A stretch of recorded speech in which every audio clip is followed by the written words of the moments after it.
नमस्कार दोस्तों, आनंद सूत्र चैनल पर आप सभी का स्वागत है। और अष्टावक्र गीता में आइए जानते हैं आज हमारे लिए क्या कुछ है सीखने को।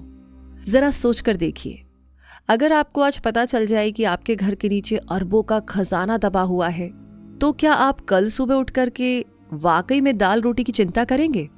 नहीं करेंगे। तो महर्षि अष्टावक्र राजा जनक जी से यही एक सवाल पूछते हैं। तुम जान चुके हो कि तुम अविनाशी चेतना हो, तो फिर धन की इच्छा कैसे? तुम देख चुके हो कि तुम पूर्ण हो, तो फिर ये भागदौड़ कैसी? और तुम समझ चुके हो कि सब कुछ माया है, तो फिर ये डर कैसा? ये सिर्फ सवाल नहीं है, ये एक आईना है जो हर उस इंसान के सामने रखा गया है जो कहता है कि मुझे आत्मज्ञान हो गया, लेकिन भीतर अभी भी कुछ हिलता रहता है। तो आज के इस अध्याय में अष्टावक्र जी हमें बताएंगे उस इंसान की असली पहचान, जिसका ज्ञान सिर्फ किताब में नहीं बल्कि जीवन में उतर चुका है। तो महर्षि अष्टावक्र जी राजा जनक से सवाल करते हैं। वे कहते हैं, जब तुम जान ही चुके हो कि तुम्हारा असली स्वरूप अविनाशी और एक ही है और तुम स्वयं को जानने वाले शांत ज्ञानी हो, तो फिर धन पाने की इच्छा तुम में कैसे रह सकती है? यहां पर महर्षि अष्टावक्र राजा जनक जी की परीक्षा ले रहे हैं। जनक जी को आत्मज्ञान की झलक मिल चुकी है, परंतु अष्टावक्र जी देखना चाहते हैं कि क्या वो उस ज्ञान में पूरी तरीके से स्थिर भी हुए हैं या नहीं। वास्तव में जो व्यक्ति अपने सच्चे स्वरूप को जान लेता है, उसे भीतर से पूर्णता का अनुभव होता है। उसे ऐसा नहीं लगता कि उसे कुछ और पाना है या कुछ कमी है। इसलिए धन, वस्तु या बाहरी चीजों की इच्छा अपने आप कम हो जाती है। इसे हम एक आसान उदाहरण से समझते हैं। अगर किसी व्यक्ति को पता चल जाए कि उसके पास पहले से ही खजाना है, तो वो छोटी छोटी चीजों के लिए लालच नहीं करेगा। लेकिन अगर उसे ये याद ना रहे तो वो फिर भी चीजें इकट्ठा करने में लगा रहेगा। अष्टावक्र जी यही बात पूछ रहे हैं। अगर तुम्हें सच में पता है कि तुम पूर्ण और अविनाशी चेतना हो, तो फिर धन पाने की इच्छा क्यों? ये प्रश्न जनक को और भी ज्यादा गहराई से अपने भीतर देखने के लिए कहा गया है, ताकि उनका ज्ञान और भी ज्यादा स्थिर हो सके।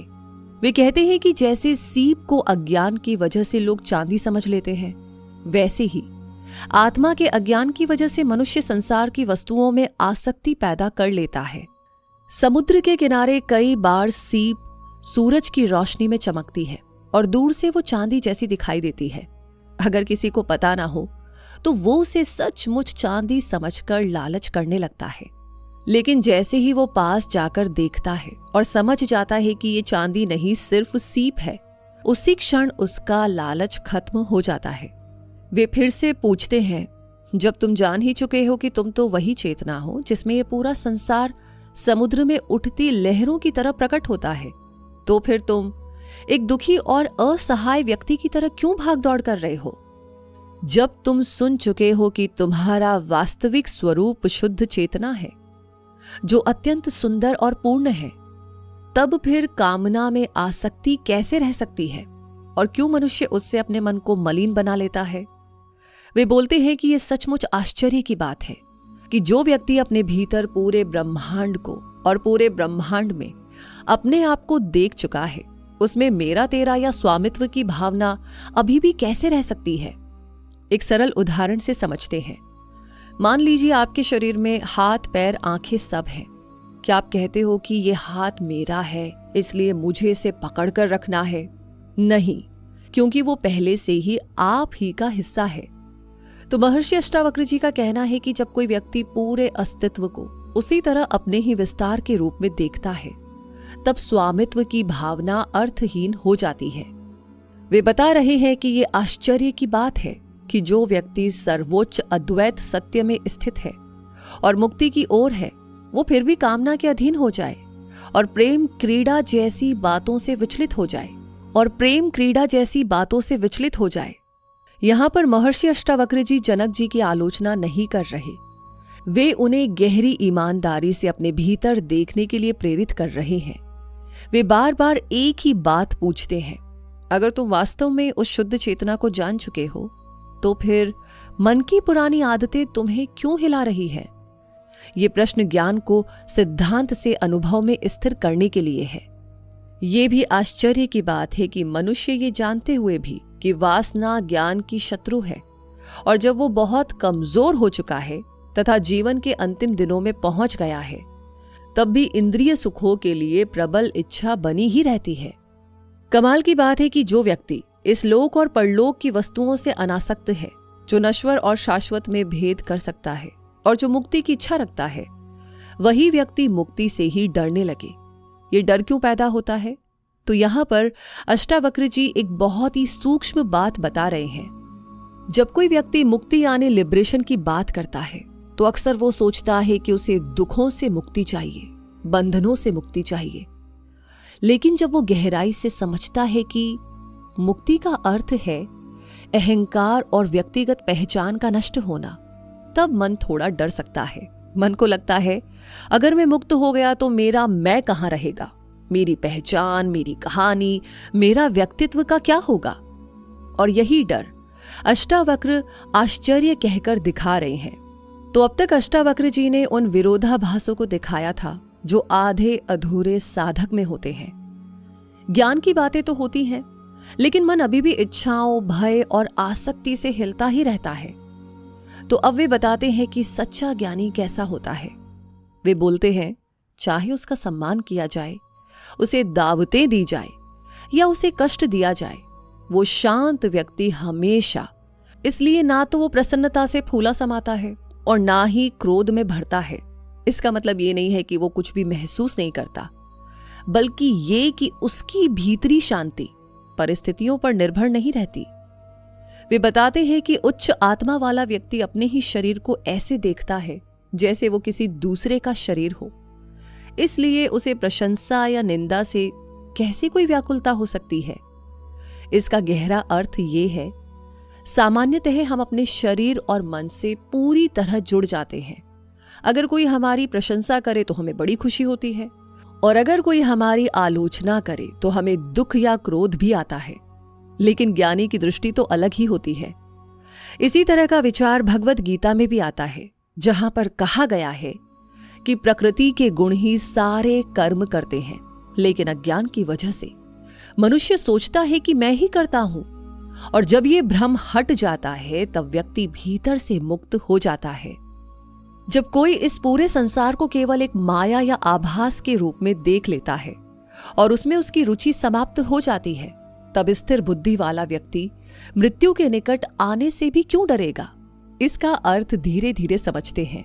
संसार को माया कहने का मतलब ये नहीं है कि संसार बिल्कुल भी नहीं है, बल्कि इसका मतलब ये है कि संसार का स्वतंत्र और स्थायी अस्तित्व नहीं है।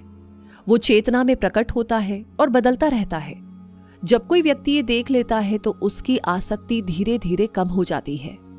जब हम समझ लेते हैं कि कोई चीज स्थायी नहीं है तो उसके प्रति पकड़ ढीली हो जाती है।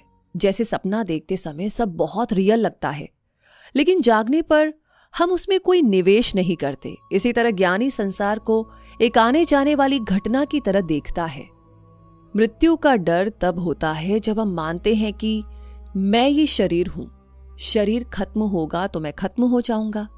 लेकिन आत्मज्ञान में यह स्पष्ट हो जाता है कि शरीर बदलता है, लेकिन चेतना ना जन्म लेती है ना मरती है। और इसी विचार को भगवत गीता में भी कहा